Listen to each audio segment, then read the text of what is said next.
Well, we are back again to cover the largest portion we will cover in this Road to the Thousand Year Blood War arc review series, with talking about the final section of the Arrancars arc.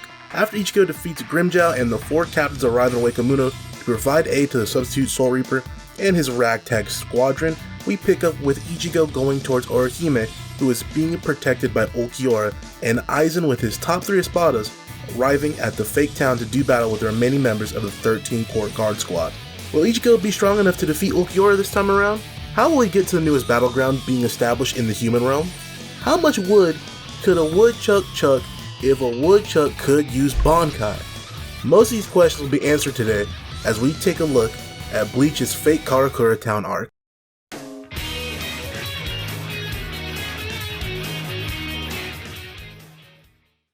Dude, Bargain had no right to be this damn good. He has legit main villain vibes to him.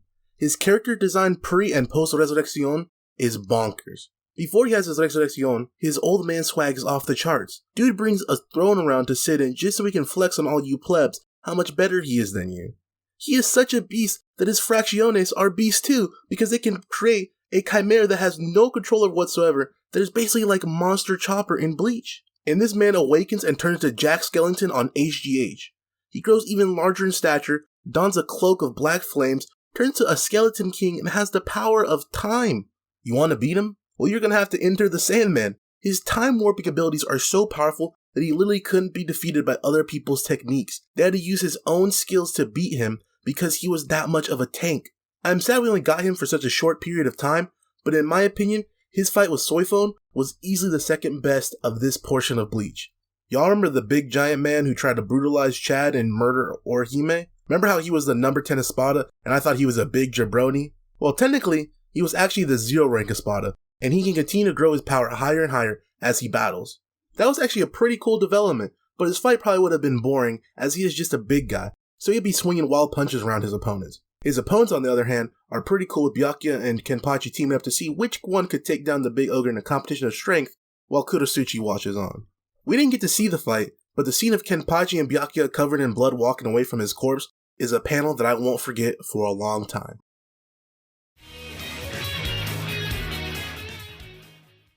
Oh my god, this has so much world building and characterization, and it really explains so much of the series and what has been going on. Of course, it brings up some perplexing questions, but this might truly be my favorite part of this entire section, to be honest with you. It starts with the introduction of Kisuke Urahara into the captain status and ends with his fleeing from the Soul Society and how he ended up in Karakura town in general. We learn all of the visors were former captains and vice captains, with the exceptions of the pink-haired dude who was actually a member of the Kido Corps? I forgot their official title, but basically he excels in magical techniques from the 13 Court Guard squads. The important takeaways are Shinji's intelligence. Aizen has been working on this plan for way longer than we realize, and that the visors were the original blueprints for the Arrancars. I'm gonna start with that last point first.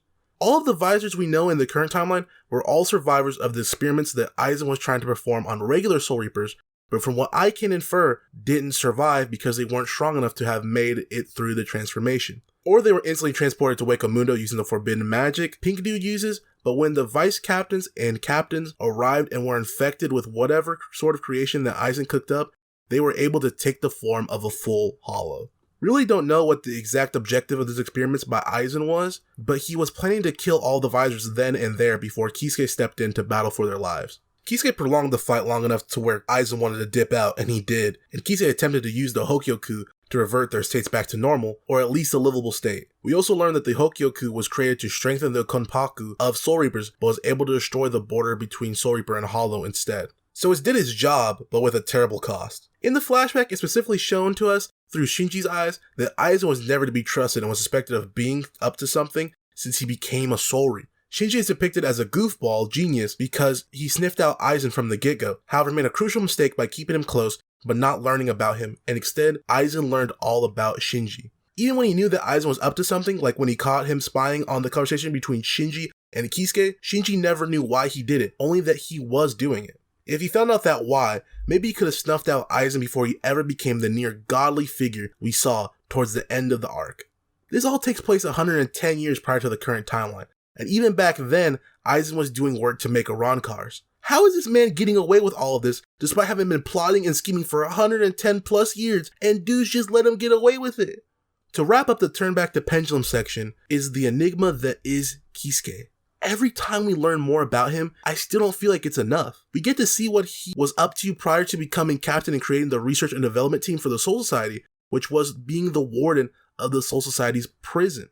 Inherently, being a warden is never depicted as a job for the lighthearted, and when he explains that the people who are locked up haven't actually committed any crimes sometimes, but are just locked up for having tendencies that might be a problem later. It is implied that Kisuke was using some of these individuals for experimentation purposes, which wouldn't be out of character as we've seen him do things to unsuspecting people, like when he placed the Hokyoku in Rukia's Gigai. He does actually care for his comrades, as we see him get very upset and worried about Hiyori's safety when he sends her after the other individuals that went missing and disobeys direct orders to pursue her since she was his vice captain. I could read an entire manga just about Kisuke and his history in the Soul Society at this point. Just answer my questions about this man already.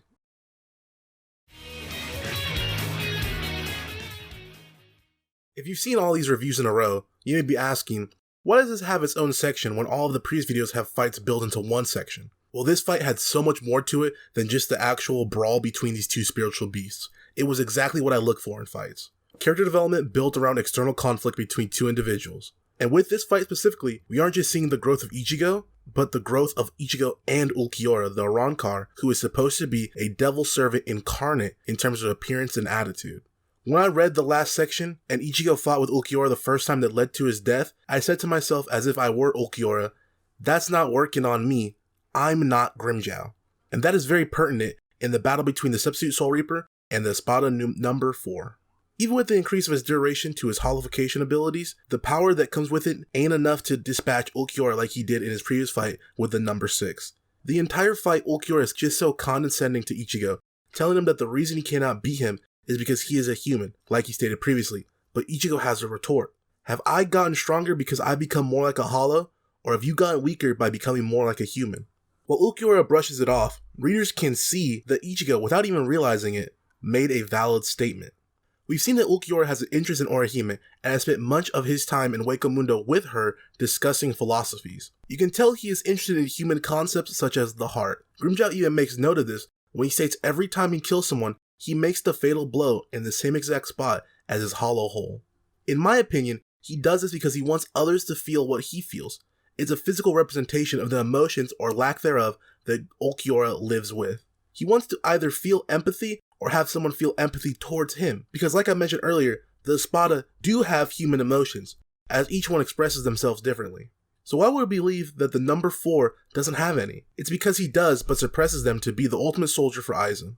Since getting killed by Ulquiorra, Ichigo has been constantly confronted with the idea that he has given up his humanity to be able to protect his family and friends. He is pretty single-minded that no matter the cost or consequences, he will try and keep his loved ones safe. However, he prefers not to lose himself while doing so. When he was fighting Byakuya, all the way back in the Soul Society, he ripped off the mask and declared he'd rather lose with his own hands than win with the help of a demon. That shows again this fight, as Ichigo gets pushed into a corner by Ulquiorra, who reveals that not only does he have Resurrection, but he has a second form of Resurrection that goes even further beyond, which Aizen doesn't even know about, called Resurrection Segundo Etapa, which directly translates to second phase resurrection, but it sounds cool in Spanish, so I'll cut Kubo some slack. This form sees Ulquiorra take the form of a literal devil, and sees him attack and bully Ichigo in a way we have never seen in a final confrontation between him and his current obstacle. As Ulquiorra finally grows tired of playing with his meal, just as Orihime and Uryu arrive, he once again murders Ichigo with a shot right in the middle of his collarbone. Ichigo has now died twice, but this time, there's no Grimmjow to allow Orihime to heal him. Just Uryu, who tries to hold off the devil figure of Ulquiorra, but loses an arm in the process. The situation is dire. Like always, Orihime is panicking, and can't figure out what to do without the help of her friends, so she does what she normally does, call out for Ichigo to help. And somehow, despite being dead, he does, but he isn't truly Ichigo anymore. Just like Ulquiorra, he takes the form of a devil with horns, long hair, and an all-white body. The mission of this completely holified version of Ichigo is to brutalize Ulquiorra, and he does. While Orihime and Uryu watch on as he cuts off the arm of Ulquiorra and blasts a hole in his body, destroying important organs and then hitting him with his own Gran Zero, winning. But winning wasn't enough. Mutilation was next, as he prefers to cut off Ulquiorra's head before Uryu steps in and tries to stop him to no avail and eats a sword to his belly for his troubles. Demon Ichigo turns his assault onto Orihime and prepares a Sero to hit Uryu and Orihime, when out of nowhere, Ulquiorra bounces up to stop him by cutting his mask open, and Ichigo comes back. That's right, the so-called enemy was the one who arrived to save Uryu and Orihime when Ichigo no longer could. Ulquiorra wasn't really a bad guy, just a man following orders and trying to find a place where he belonged. All of the people around him and his environment led him to being on the evil side of this conflict, but he did have desire to learn how to be human. A desire to be someone else. Ichigo returns to consciousness and sees the wounds to Ulquiorra and understands he did it in his demon form and offers to cut off his own arm and leg to make the fight equal, but is too late. In the numero cuatro, Espada dies from his internal wounds. Ichigo tried to do the honorable thing and fight with equal wound after quote-unquote cheating, but he couldn't get a chance. Ulquiorra wasn't allowed to be a human, and Ichigo was denied the ability to defend his friends with his own hands. No one actually walked away from this fight a winner, but someone did walk away alive. So that person is just a survivor of the contest.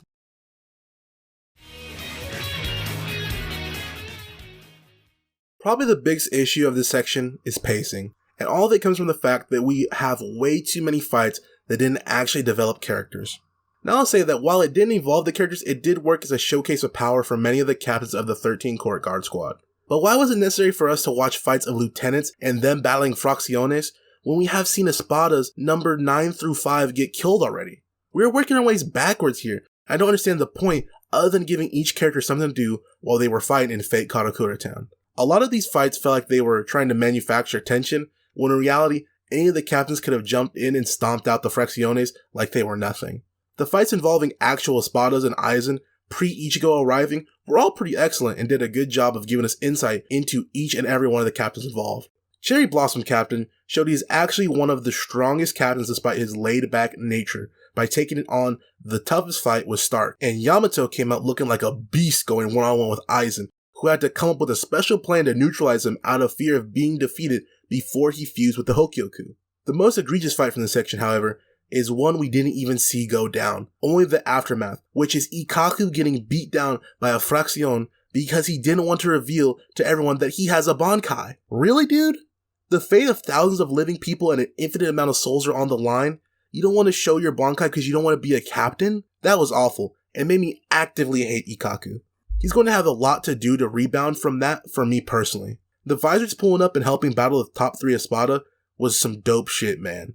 The entire meeting with him and Yamato and all of the other Soul Society friends was heartwarming and heart-wrenching. It has been 110 years since they've seen each other, but when they last interacted, it was the entirety of the Soul Society signing their death warrant along with imprisoning Kisuke, the man who saved their lives, while allowing the person who truly responsible to walk away freely and continue to endanger other people. Shinji specifically shined bright in his battle with Aizen by also revealing he has a perspective-altering Zanpakuto, which was super cool, especially how he used it to let Hitsugaya get in a shot along with the others as they tried to jump Aizen real gang style. As far as the spectacles go, most of the fights succeed in that, but the Fracciones fights were unnecessary and forgettable, and the lack of character development for anyone who wasn't a Visored left a bad taste in my mouth.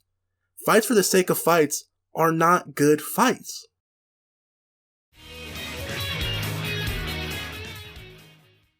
So, this is one I'm not a fan of. Whenever any piece of writing uses the Child of Destiny / the Chosen One trope, I get a little angry, but I deal with it because it's very common. However, what we are not going to do is have Aizen come out and say that every single thing that has happened since Rukia went to Karakura town was manufactured by him. Like, come on now. It doesn't even make sense for Aizen to have set up this scenario, even with his extremely large hubris. I made you this so that you would be the ultimate test for my ultimate power because you're not only a Soul Reaper, but also which gets cut off anyways. If Aizen would have become so powerful that literally no other being could have defeated him, why would you make someone who could ever compete with you? Like, just make it so you could blow out every single being and walk away with your W. Instead, he chooses this warrior who has the ability to actually beat him. However, I will say, Aizen is known to play mind games, and what he was saying about Ichigo not actually having free will shook him to his core and made him not be able to fight at his peak power due to his mind trying to rationalize what Aizen said to him. If that is the true angle and intentions of Kubo, then I really have nothing to be upset about. But don't do the whole everything up until now didn't actually matter but because that's the quickest way for me to not enjoy a plot anymore. After the last fight occurred, I kind of just ignored it, but for the sake of covering this section, it's worth mentioning my frustration with that piece of dialogue and what it implies to the series. But while we're here, let's talk about the entirety of Ichigo versus Aizen. Ishin shows up again, which is sweet because he reveals that he is a Soul Reaper to Ichigo finally, and despite being curious, Ichigo lets his father know he'll wait till he is ready to explain what is going on with that situation, showing that Ichigo and his dad have a beautiful, non-orthodox bond with each other. The actual Ichigo and Aizen fight is pretty short because of the power-up Ichigo gains, which leads him to sacrifice all of his spiritual energy in exchange for power like none other in a technique known as the final Getsuga Tensho. A big theme in Bleach is sacrifice to protect the ones you love, and while giving up his spiritual energy doesn't seem like that big of a deal, you have to realize that he will no longer be able to defend his friends from any future threats, and he will no longer be able to see or interact with his friends in the Soul Society, including Rukia, who is his best friend at this point. It's a big decision for the fate of his friends in Karakura Town and his friends in the Soul Society, so he does it. During the fight, Aizen keeps saying that this is all according to his plan and he will beat Ichigo, but he actually can't, which provides evidence for the fact that Aizen might have been lying about controlling the entirety of Ichigo's journey as a Soul Reaper. Ichigo defeats Aizen but is unable to kill him due to his healing powers from the Hokyoku, but Kisuke planned for this and places a seal on Aizen, allowing him to be captured and placed in confinement for the next 2,000 years. God damn. Ichigo also mentions that Aizen might have just felt like an outcast for his whole life and some other shit to justify his actions, but I didn't listen to it very well, to be honest. I guess fate had Aizen losing this whole time. He ain't a god.